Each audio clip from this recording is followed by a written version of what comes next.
নিতাই চাঁদের সাথে, তিনি হচ্ছেন তার সম্পদ, তার স্বামী গৌরহরি, এবং প্রাণটাই হচ্ছে রাধা গোবিন্দ।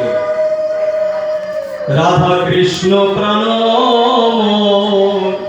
যুগল কিশোর, জীবনে মরণে জীবের, জীবনে মরণে জীবের গতি নাই যুগল কিশোর। প্রাণ, রাধারানীর প্রাণ কি মা? রাধা কৃষ্ণ এক আত্মা দুই দেহ ধরি, অনন্য বিলাসে রস আস্বাদন করি, সেই দুই এক চৈতন্য গোসাই। রাধা কৃষ্ণ একটাই আত্মা, সেই প্রাণের নাম তিনি বৃন্দাবন ছেড়ে যখন মথুরায় চলে গেছেন, তিনি আর আসছেন না, তাই রাধারানী আজ মৃতপ্রায়।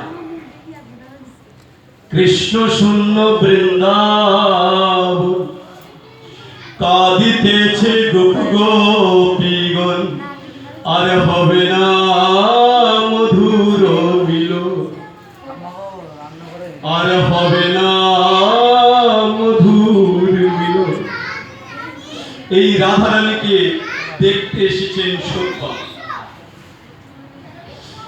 যখন এসেছেন রাধারানী সব্যাকে বলছেন, তুমি এখান থেকে চন্দ্রাবলীর কাছে যাও। চন্দ্রাবলী তো কিছু পায়নি, তুমি চন্দ্রাবলীকে বলো আমার সাথে দেখা করতে, এবং চন্দ্রাবলী যেন নাম পায়। চন্দ্রাবলী এবং সব্যা দুজনাই এসেছে রাধারানীকে দর্শন করতে। চন্দ্রাবলী এবং রাধারানীর মধ্যে একটা, চন্দ্রাবলী কুঞ্জে রাধারানী ভগবান শ্রীকৃষ্ণ গিয়েছিলেন, আবার রাধারানীর কুঞ্জে ভগবান শ্রীকৃষ্ণ আসেন। এই যে দুজনার মধ্যে একটা বৈষম্যতা, যদি তাদের কোনো হৃদয়ের ব্যথা থেকে থাকে, সেই ব্যথাকে আজকে দূরীভূত করলেন চন্দ্রাবলী। কেন? রাধারানীকে দর্শন করে। ভগবান শ্রীকৃষ্ণের বিয়োগে আজ রাধারানী যে মৃতপ্রায়, তাই তার হৃদয়ের মধ্যে যে ঈর্ষা ছিল, হৃদয়ের মধ্যে যে বেদনা ছিল, সেই সমস্ত কিছুকে ত্যাগ করলেন। করে রাধারানীর কাছে এসেছে। রাধারানী চন্দ্রাবলীকে বসালেন, বসিয়ে চন্দ্রাবলী কর্ণমূলে রাধারানী দীক্ষার বীজ প্রদান করলেন। রাধারানী চন্দ্রাবলীকে দীক্ষার বীজ নাম প্রদান করলেন চন্দ্রাবলীকে। এই চন্দ্রাবলী কলিযুগে নিত্যানন্দ মহাপ্রভুর মধ্যে আবেশ রূপে এসেছে।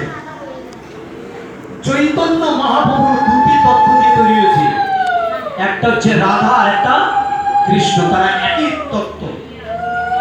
অদ্বৈত ঠাকুর দুটি তত্ত্ব দিয়ে তৈরি হয়েছে। একটা, এখানে আপনারা যখন শুনলেন পঞ্চতত্ত্ব, মহাবিষ্ণু অবতার শ্রী অদ্বৈত চন্দ্র বলেছেন না, আর ভোলানাথের অবতার, এটা দুটো তত্ত্ব।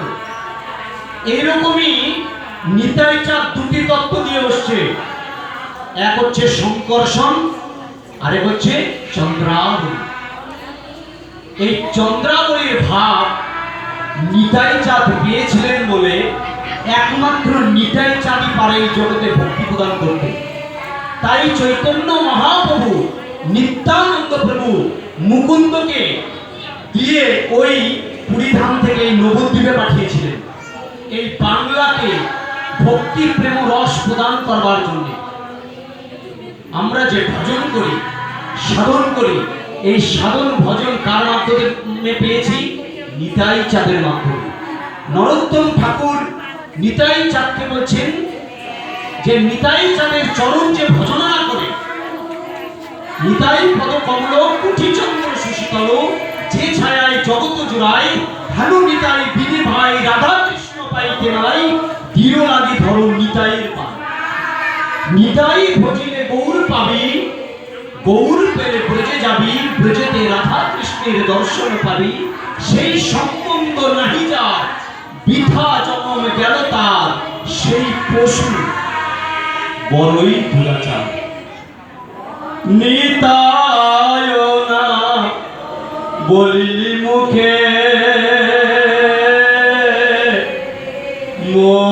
মোজেরলি সংসার সুখে, নিতায় না বলিলি মুখে,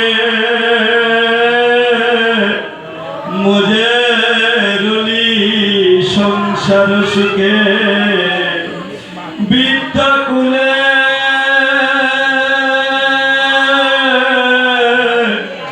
কি করিবে তার, বিদ্যা কুলে কি করিবে তার, নিতায় চরণ সত্য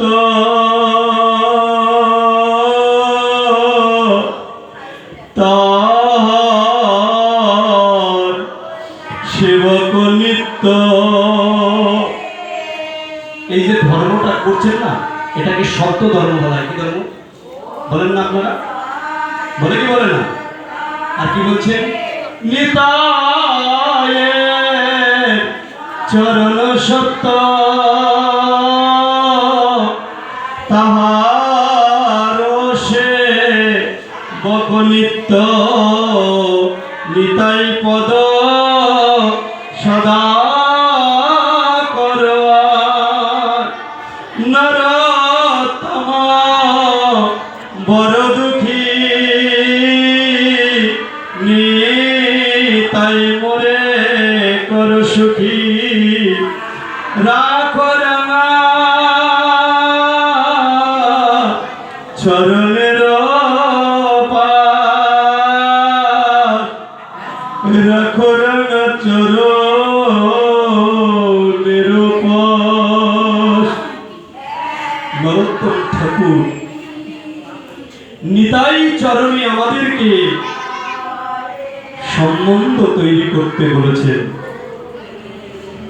তাই যে এই সম্বন্ধ করতে পারেনি তাকে পশু সমতুল্য বললেন। এই পশুর থেকে মানবত্বে আসার জন্য, দেবত্বে যাওয়ার জন্য যে দীক্ষা, সেই দীক্ষাই আমরা আজকে এই আশ্রম থেকে, গুরু আশ্রম থেকে পাই। তাই যে আলোচনার মধ্যে থেকে আমরা ধর্মকে জানার জন্য, সেই ধর্মের প্রথম যে জ্ঞান, সেই জ্ঞান বুদ্ধিকে স্থির করে। জ্ঞান বুদ্ধিকে স্থির করে। প্রেম, প্রেম হৃদয়কে স্থির করে। প্রেম হৃদয়কে স্থির করে। এই হৃদয়কে যদি স্থির করতে হয় তাহলে প্রেমের প্রয়োজন। চেত দর্পণ মার্জনম ভব মহাতমাগ্নি নির্বাপনম, শ্রেয় কৈরব চন্দ্রিকা বিতরণম, বিদ্যা বোধু জীবনম, আনন্দ অমৃদ্ধি বর্ধনম, পুণ্য অমৃত আস্বাদনম, সর্বাত্ম শবনম, পরম বিজয়তে নাম সংকীর্তনম। এই চিত্তরূপ দর্পণকে মার্জন করতে গেলে আমাদের যে সংকীর্তন যজ্ঞের প্রয়োজন, সেখানে প্রেমের প্রয়োজন। তাই প্রেম কি করে? প্রেম হৃদয়কে স্থির করে। তাহলে বুদ্ধি কি করে? জ্ঞান কি করে? বুদ্ধিকে স্থির করে। প্রেম হৃদয়কে স্থির করে। সমর্পণ, সমর্পণ। অর্জুন ভগবানের চরণে আত্মসমর্পণ করেছিলেন। সমর্পণ এই দেহটিকে স্থির করে। সমর্পণ কি করে? এই দেহটিকে স্থির করে। তাই আমাদের কি করতে হবে?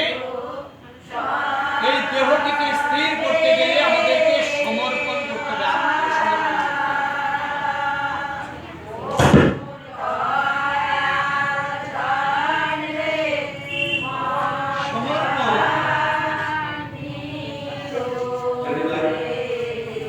জয় গুরু, জয় গুরু।